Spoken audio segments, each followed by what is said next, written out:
Hi guys, my name is Hannah. Welcome back to my YouTube channel and welcome to a very different video today. I am going to be teaching you step by step on how to get your fitness journey down and up and running and rolling because this is a question I get asked all of the time, is how do I start my fitness journey? I don't know where to start. Help. I get it all of the time. So a lot of people want to accomplish a lot of different goals to do with their fitness journey, and I think it's very stressful when you have so many goals and so many things that you want to achieve. It's very stressful on your brain when you try and process all that. So a lot of people are like, Hannah, I really want to lose weight, but, and then give me a list of reasons why, little excuses why they're finding it hard to get started. Or they will say, I need to lose a load of weight and I don't know where to start, so can you help me? So this is going to help you face your barriers that you have that are stopping you from doing your exercises. It's going to help you with some motivation, and it's also just going to generally help you on where to start. This piece of my hair is very annoying. There we go, it's gone. I've been flattening it the whole time. Okay, so tip number one, you are going to need a notepad or pieces of paper. Don't worry if you don't have an actual notepad free. I would say dedicate a whole notepad for this because depending on what your actual fitness goal is, you might want to be writing in it all the time. So get a notepad. Or staple pieces of paper together, A4 piece of paper. That's what I do with my dad because his eyesight is not great and he likes big writing. So we have A4 pieces of paper, we staple them together, and that is Dad's little diary, little journal, if you will. So yeah, that is your step one.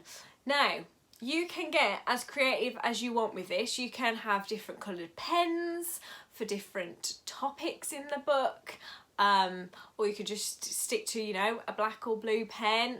But yeah, I know some people like to get really creative and do lots of different colours and little pictures in their books. That's fine.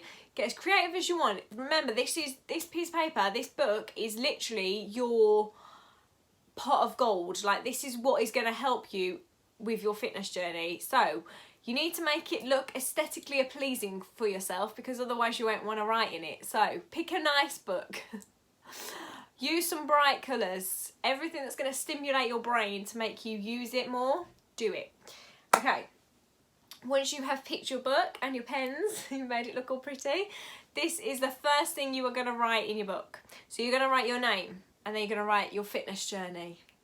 To start it, I always have to start it with like a header, like a title of the page, and then you are going to write today's date and your measurements and your weight. So you're going to weigh yourself if your goal is weight loss. If it's not weight loss, you don't have to do that, obviously. I mean, you can if you want to, but if it is weight loss, then you want to write your weight in kilograms, or whatever you go off, but it's usually kilograms,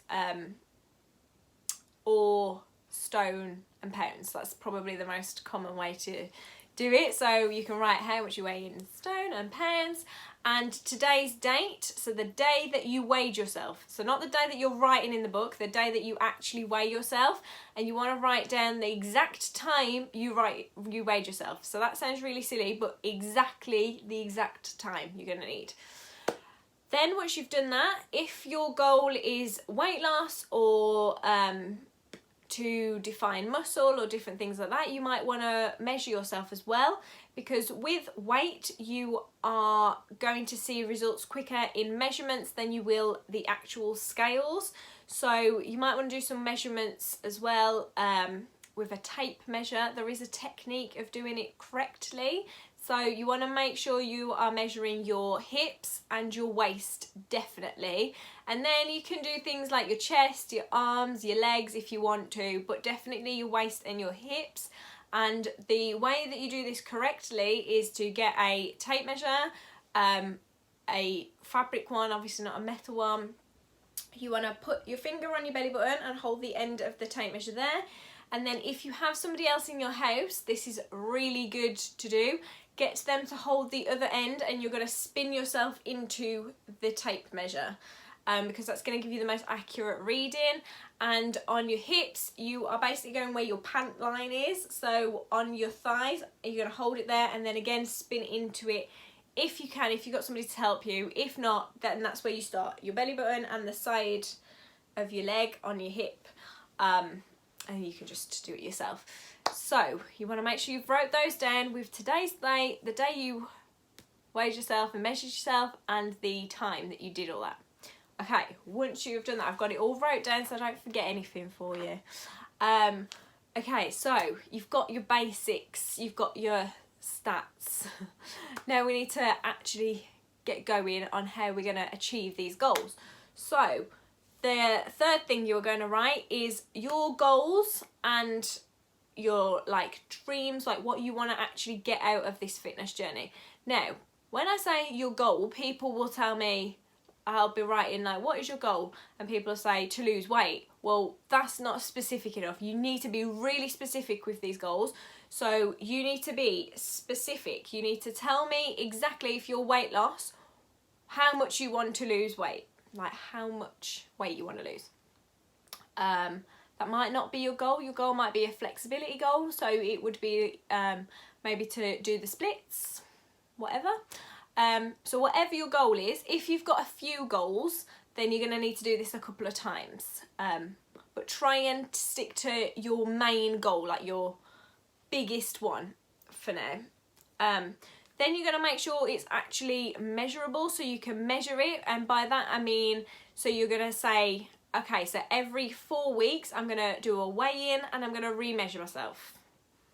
So you want to be doing that. You want to be weighing yourself, definitely not every week. You need to be doing that either once every 2 weeks or once every 4 weeks. I would recommend you do it 4 weeks, but I know people can't wait that long. Like my dad's currently on his weight loss journey and he does it every 2 weeks. So it's up to you, but I would definitely say 2 to 4 weeks. Definitely don't weigh yourself every week, because you might not see improvements, and that is just not good for your mental health. When you're not losing weight as quickly as you want to, it can deteriorate your mood and things. So just stick to 2 to 4.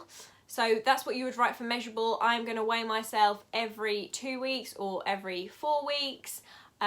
And then as for measurements, you want to be measuring yourself every 4 weeks. Definitely no less than 4.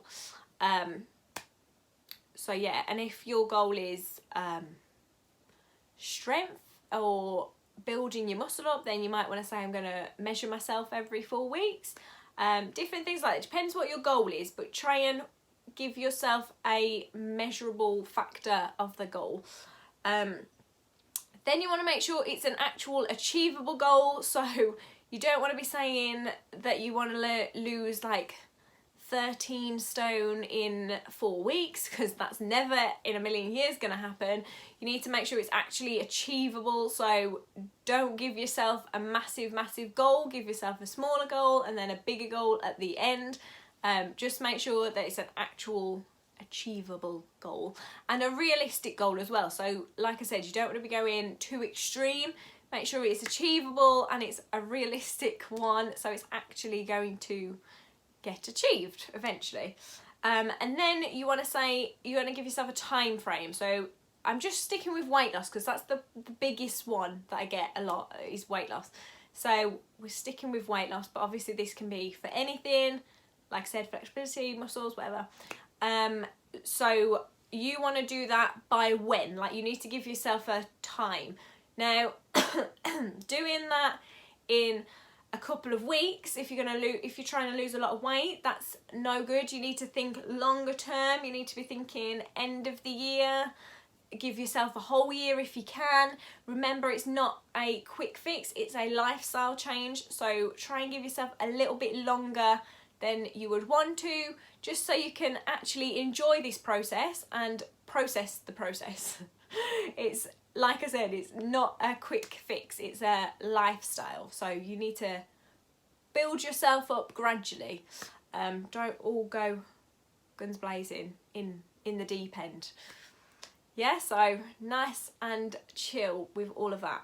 Okay, so once you have wrote your goals down, you then want to just go through them all, make sure that they are exactly how you would like them. So you want a long-term goal, which is the longest goal, so in a couple of years or a year's time, that's a long goal. And then you're going to do a shorter term goal, so something you can do in a couple of weeks, and then a medium term goal, which is a couple of months. So let's say your long term goal is a year. Your medium goal would be 6 months. So what you want to achieve in 6 months, what is the end goal? And then your short term goal will be a couple of weeks to a couple of months. So a couple of weeks to like 4 months. So if you've not done any type of fitness before, your short term goal might just be, I would like to get into a routine. I'd like to do my fitness exercises every single week without fail. I want to actually get into a bit of a schedule and be on it with my fitness. So that could be your short-term goal. After you have done your deadline for that, once you've achieved that, then you can move on to your medium-term goal, which could be, I want to lose X amount of weight before the mid-term goal, so maybe like 6 months, 8 months, and then your long-term goal, so in a year, what you want to achieve by then. So just make sure that you've got all those down, really think about it, really think about what you want, and take some time to really go through it, and go through it as thoroughly as you can. So like I said earlier, make sure you're specific and you've got your times in there and things like that. Okay, then that's the stressful part. I don't like goal setting. I think that's the most stressful part of this plan, if I'm being deadly honest. You might enjoy it, but personally I don't enjoy going through all that. So the next part is schedule. So this is where your barriers come into play, because not everybody has the widest schedule. For example, you might be working, you might be at school, you might be at college, you might have a full-time job, part-time job, whatever. You might have kids that you can't really do a lot around. So yeah, you obviously all have a different lifestyle, and that will determine what schedule you will have in terms of fitness. So what you need to do is roughly work out when you have time to fit an exercise in. Now that's really difficult. So you need to work out what days you're at work. If you actually go to work, obviously we're in lockdown at the moment, so think of it, if you are home working from home, try and think of it as if you are actually going to work. So you don't want to be exercising during your work hours unless you want to do it on like a lunch break or things like that. So try and actually do it as if you were going to work, if you're at home at the moment.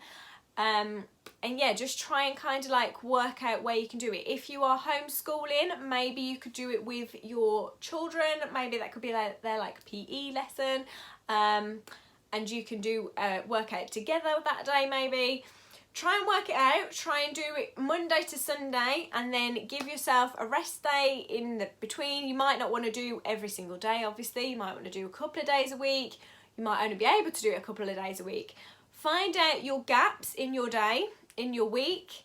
Work out how big of a gap you've got. So you might only have, say, 10 minutes on one day. That's fine, you can do a workout in 10 minutes.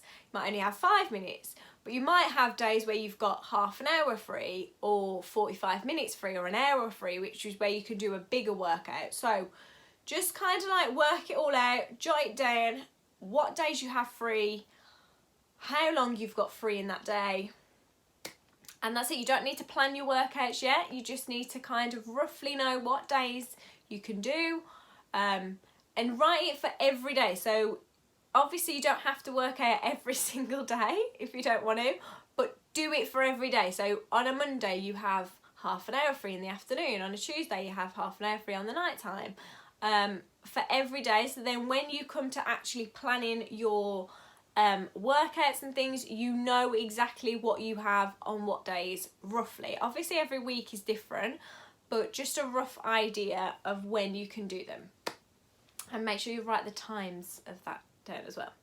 Okay, so number 5 is the fun part, and it's probably the scariest part for you guys. It's the fun part for me, but for you guys it's probably super scary. So this is the part where you're going to actually plan something to do. So, I told you it's going to be super scary.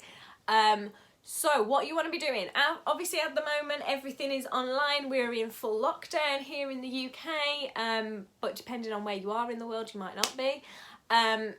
So what you want to be doing is looking for online classes. Now, I do my own online classes, obviously, little cheeky, I can't wink to save my life, oh my gosh.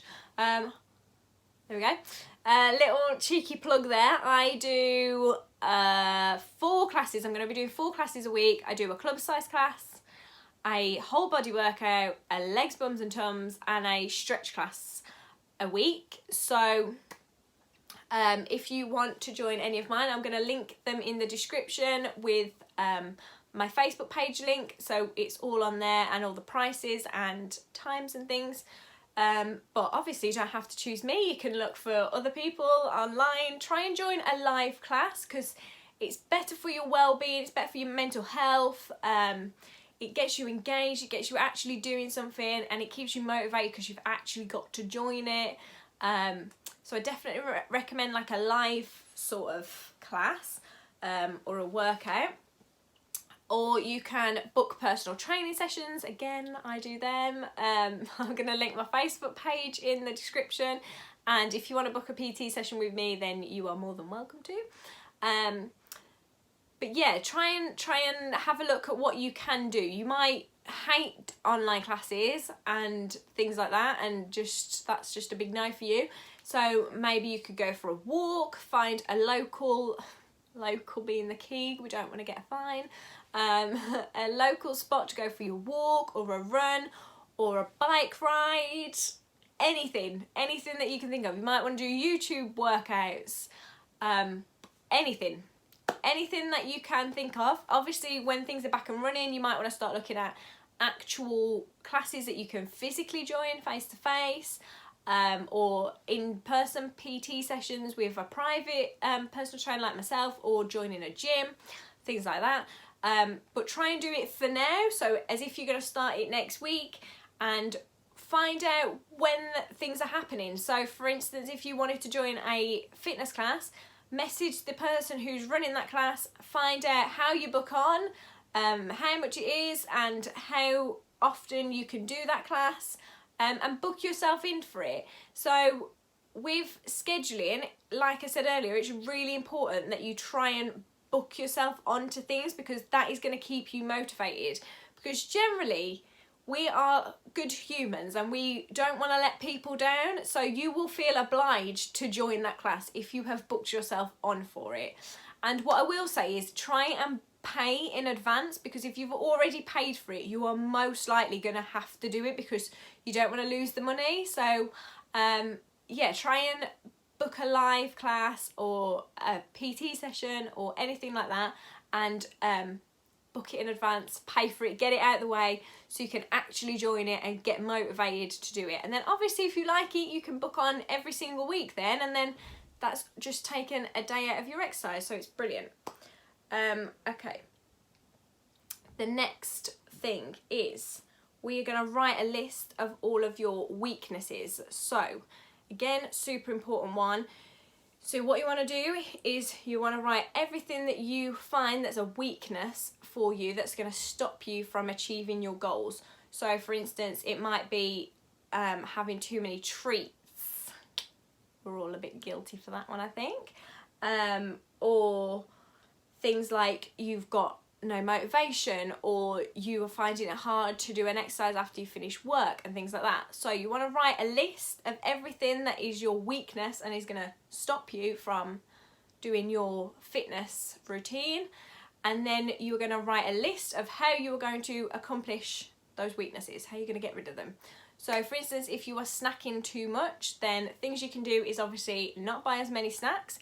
If you're buying for kids and things, obviously I know that's a little bit difficult, but try and just cut down how much you have. So if you normally have like 3 biscuits a day, try and cut down to 2 biscuits a day. Gradually ease yourself off them. things like motivation, then I've got a motivational group on Facebook. It's completely free to join, and I post motivational tips on there. You can do things like meditate, you can manifest in a little journal, you can do some yoga or some stretching, some breathing exercises, go for a walk, loads of things that help with motivation. And remember the reason why you are doing it and why you are actually on this journey, because that is the biggest motivation at the end of the day, is the end goal. So you might want to write that down or put it somewhere where you can see it every day, so it's going to keep you motivated for a longer period of time. So write them all down and then write a way that you can combat that weakness. So get it out of your life. Obviously they're going to take time, so just write little small changes that you're going to make to combat your weakness. And then when you feel weak and you feel like you're gonna get one of those weaknesses, then what you can do is you can look on your sheet of paper, find out what the weakness was and how you're gonna overcome that weakness. And yeah, that's pretty much it. All you need to do then is you can write in it every single week if you'd like to, as weekly check-ins. So I personally think that's a really good idea. If you're struggling with motivation, then you can write how you felt that week. So you can write, I did this amount of exercise, I felt this way about doing my exercises, I binged this amount of times this week, I drank this amount of glasses of water this week. So every single week you can fill in a little quick description on how you have felt that week, how much you've accomplished that week. So how like much water you've drank is an accomplishment, and then how much you have binged is obviously, you can look at it and be like, right, well, we need to sort that out for next week. You can set yourself something that you didn't achieve this week and something that you're going to achieve next week as well. So just a little weekly check-in in your book, which I think is a great idea. And yeah, that's basically it. So then every 2 to 4 weeks you can re-weigh yourself, and you can write that all out again, and then you can re-measure yourself if that's something that you're doing as well, or just give yourself a 4-week overview. So if your goal isn't to do with weight loss or muscles or anything, it might just be gaining confidence, doesn't have to be a specific fitness goal, then you can just write what you have achieved in those 4 weeks, because I guarantee it will be a lot if you are actually planning it and fully commit to it. So obviously this little journal so far has only been based on fitness, but if you'd like me to go a bit more into the nutritional side of what you can write and how you can help yourself nutrition wise, then just let me know and I will do another video like this one, and hopefully that will help with your nutrition and your healthy eating side of the plan as well. So I hope that helped in some way. I hope this starts you on your fitness journey. I will link everything in the description. I will link my Facebook page with my class timetable on, and my motivational support group that you are more than welcome to join in the description. And yeah, I hope this helps. Hope you start your fitness journey very soon. January is a great time to start your fitness. It's the beginning of the year, and it's just a perfect time to start, obviously after Christmas.